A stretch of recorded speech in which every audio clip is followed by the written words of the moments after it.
In 2026, the real bottleneck is the trust recession. Because AI is everywhere, information is basically free, and technically opportunity is unlimited. But trust is not. People have been burned so many times, overpromised and always under-delivered. So if you're either a coach, consultant, agency owner, growth operator, your IG being aesthetic and authoritative is not a want anymore. And it's not even a nice to have. It's a requirement. Now, not because, yeah, it just looks pretty, but because that's where in an instant everything is decided. You either get price shoppers, you either get hit with 17 objections, or you either pull in unqualified leads. But on the other hand, you could have DMs saying that, where do I sign up? Or people telling you like, bro, like your page is just insane. What are you saying right now? Where can I buy? Or just people booking a call and telling you that, hey, I'm sold, just send the link. And that's what I want to have with you today. I want you to understand the psychology behind aesthetics, aka the branding. And I don't want this video to be one of those where like, hey, just put this preset on or use this color or do this edit. None of that. Today I'm going to show you how any idea and any piece of content can be turned into a high value asset on your IG. Of course, if you understand the psychology behind aesthetics. And now this may seem a little bit complicated, but also you wanna know like, why should you trust me on this? And that's a fair point. But me personally, I made 21.7K in 47 days with my own offer. And for some people that's a lot, for others that's not, and I agree. And I'm still very early in my business journey, but I have been studying psychology, content, and branding since 2022, like obsessively. And today I'm going to pull from books, psychologists, and research to make all of this tangible for you. So by the end of this video, you're not walking away with tips, you're walking away with a system that makes you feel premium and makes the right people come to you, or should I say, you cannot stop getting clients. Of course, if you use this correctly. So let's just get into it. Let me explain what's actually behind branding. And this is going to be very simple, but very effective. Branding is a term you hear from a lot of people, but if we are being honest, most people aren't 100% sure what it actually means. So let me define it in the simplest way possible as I learned it from Marty Neumeyer. Branding is what another person thinks and feels about you. That's it. And when you say you want to build a brand, what you're really saying is I want to create a specific feeling and image of myself inside other people's mind. But let that sink in for a second. This is how you define branding. But that just sounds amazing in theory. But the real question is, how does that actually happen in real life? How does someone form an image of you inside their head? And this is where we need to talk about psychology. Specifically, firstly, we need to talk about association. So please bear with me, because if you miss 1 second of this part, the whole is not going to make sense. So firstly, why does association exist? Now, association exists because your brain cannot deal with infinite information at once. So it associates. It's trying to compress information, it links information together, and it creates shortcuts inside your brain. And thanks to this, you don't have to consciously analyze everything. And branding works the exact same way. When we talk about a brand like Nike, Adidas, Puma, or something like that, what happens is what you see regarding with that brand is associated in your own mind. And so if Nike runs a promotion with, let's say, Dwayne "The Rock" Johnson, and in that promotion they are sweating so much, they're just working, what happens is you associate hard work with Nike. So if you want to represent yourself as a hard worker, the first thing you're going to think of, oh, hard work associated with Nike, let me buy a Nike. And that's how the mind creates the brand, the feeling, the image of the other person or the other a company, whatever. In order for us to use branding correctly, we need to talk about everything. Because everything associated to you will either build your brand or break it. So the next question realistically becomes, how is your brand actually built inside someone's mind? And this is where most people actually get confused, because in theory, like, what people think of you sounds nice. But how is that image actually created? How can you make sure that that image is created in a correct way? And this is where we start talking about the most important concept, initial conditions. This will be probably the most important thing you will learn today regarding brand, because I've never seen anyone talk about branding in this way. Now, what initial conditions are is just simply the starting variables of a system. Now, that sounds complicated as fuck. I know. Let me explain, okay? It will make sense. So let's think about one of your friendships. I wouldn't call that a system, but that friendship has initial conditions. So what do I mean? So let's state an example. Imagine just you walking on the street and you bump into someone. And you apologize, you start talking like, oh, sorry, blah, blah, blah. And it turns out the other person is actually a really cool person. And for some reason, you end up agreeing that you will go and grab a coffee or a beer next Saturday. Now, for us, it doesn't matter what happens next because the initial conditions are already set. Because you've met for the first time by bumping to each other. That's your initial conditions, and this will be important. Fast forward a year, 2, 3, 4, some friction comes up between you and that friend or that person. And suddenly, in the middle of a hot debate, the other person just says like, yeah, you had to bump into me that day. And you're going to be like, bro, what the fuck? Now, that first interaction influenced this relationship 1 year later. That's initial conditions, the starting variables of the system. Now let's apply this to your IG. Your IG page is a system. Someone sees your content for the first time and there is an endpoint to the system. This could be buying your mentorship or maybe booking a call with you. The very first step of the system is built on the initial condition. And this is the most important step because the first thing someone sees, it could be one reel, one ad, one story, one post, that creates the association of who you are. And from that moment, the brain decides to look at you as the first time it associated you. And so the branding is immediately created at the first touch point. And from there, only two things can happen. Either the brand gets stronger or it gets weaker. Meaning they see the second touch point, the third, the fourth, the fifth, and each one after the other either reinforces the image they have built upon you or completely destroys it. If your first video looked amazing, they think that you're high value, they think you're a person they want to work with, but then they click on your profile and if your bio is trash, your highlights look just random, your stories feel off, it's gone. The brand instantly dies. But if you keep the same level of consistency, the same feeling, the same energy across your entire profile, the initial touchpoint compounds. And that's when the person on the other side of the screen actually wants to fuck with you. Simple said. And that's what's really behind branding. So now that you understand what's behind it, here's my goal. I want to help you build your own brand. I'm going to show you 3 steps to do that. But if we're going to do this in a way most people don't expect, we are going to start from the end and work our way backwards. And what I mean by that is if you want to build an amazing brand, you do not start asking like, what kind of pictures should I post, or what presets should I use, or what colors should I choose on my videos. That's the worst thing you can do. You start by defining the goal. What do you want your brand to do? What do you want to be known for? What image do you want to exist in other people's mind when they think of you? And that is the real starting point. So let's actually start with step number 1, the goal of your brand. What does it actually stand for? And this is something you have to define, because if you don't, your content will always feel random. Now, the easiest way I have found to define this is something called the Pinterest boarding method. And I want to give credit here because I learned this from Gasha Dolgun. He's an amazing guy and I genuinely love his content. And I adapted this idea to build my own aesthetics. So here's how it works. You start by asking yourself one simple question. How do I want to be seen? But not like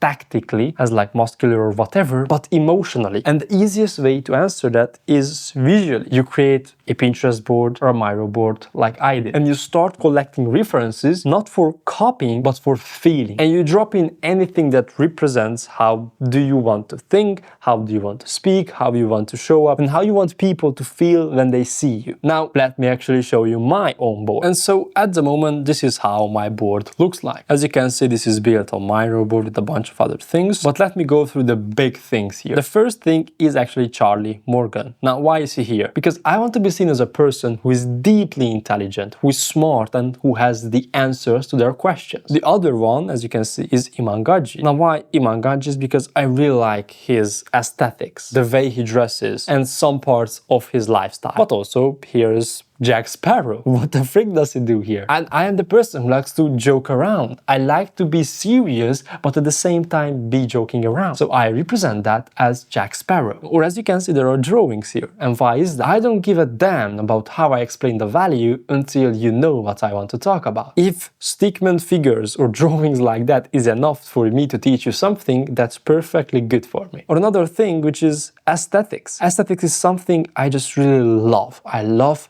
to have things aesthetically pleasing. Or another one is psychology. As you can see, it's here. I love psychology. I like to approach every single thing that I explain from a standpoint of psychology, how the human brain tries to understand this thing. And that's the main things here on my board, and this is what I named Robert George Aesthetics. You can actually watch the video from Gasha Dolgun. I will link it down below, but only after you finish this one, because we are going to get in the deep stuff now. And to show you all of this, what I'm trying to say is that if you take a look at the content I have created in the last 6 months, you will notice something, which is everything agrees with this board. The videos, the visuals, the way I speak, the jokes, the structure is just this. On a scale. And that's what I'm trying to say when I mean that you need a Pinterest board or the Pinterest brand building method. You need a place where you can map this out visually, how you want to be seen, what feelings you want to create, what energy you want to project. And you just have to try to recreate this first with pictures, images, videos, references, because branding starts emotionally and not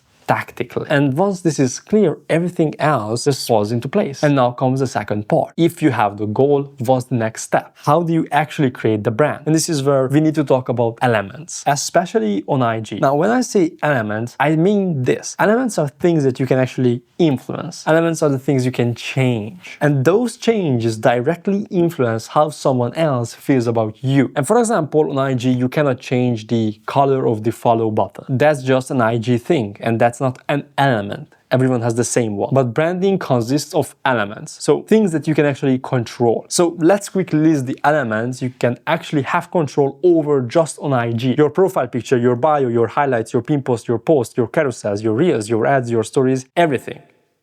And inside each of these, there are even more elements. The words you use in your bio, the emojis you use, the font in your reels, the color, the composition of your video, the sound, the music, the overlays, all of it influences perception. And yes, if you think about it, this can very, very quickly get overwhelming. Because you start thinking that, oh my God, everything needs to be perfect. Wow, wow, wow.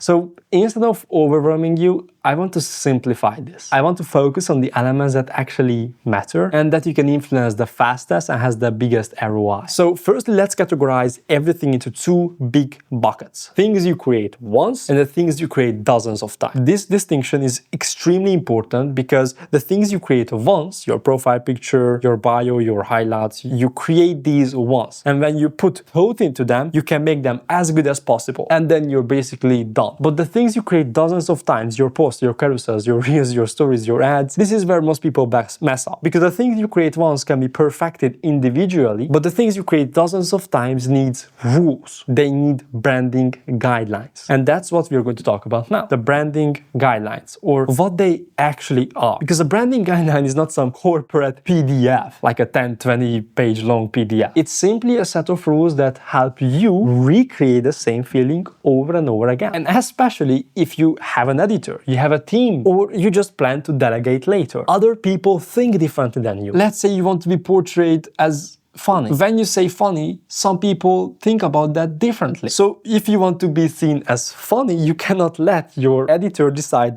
what's funny. That's why branding guidelines exist, because they protect the feeling you're trying to achieve. Now, I personally don't have a rigid 10-step system for branding guidelines, because realistically speaking, branding guidelines are just a practical way of executing your goal, aka creating your feeling. You can have one set of rules and that's enough, but someone else can have 100 different rules to have the same brand feeling. It just depends on your goal. But I do think there are 4 core things you should define. And the first one is composition. How do you record your content? How do you frame yourself? How do you structure your stories? How do you lay out the carousels? Try to define a way of composing your content that is consistent, because it represents you, it feels natural. For example, me personally, I just love aesthetics. So I try to take all of my pictures and all of my videos in the most aesthetic way possible. But you can be a personal trainer. So your composition could be in the gym teaching other people, but having a microphone right there, so that's your content. That's a different composition. But you need to make your composition choice. Second is colors. Now this one is really important because colors create different emotions and feelings inside viewers. But there is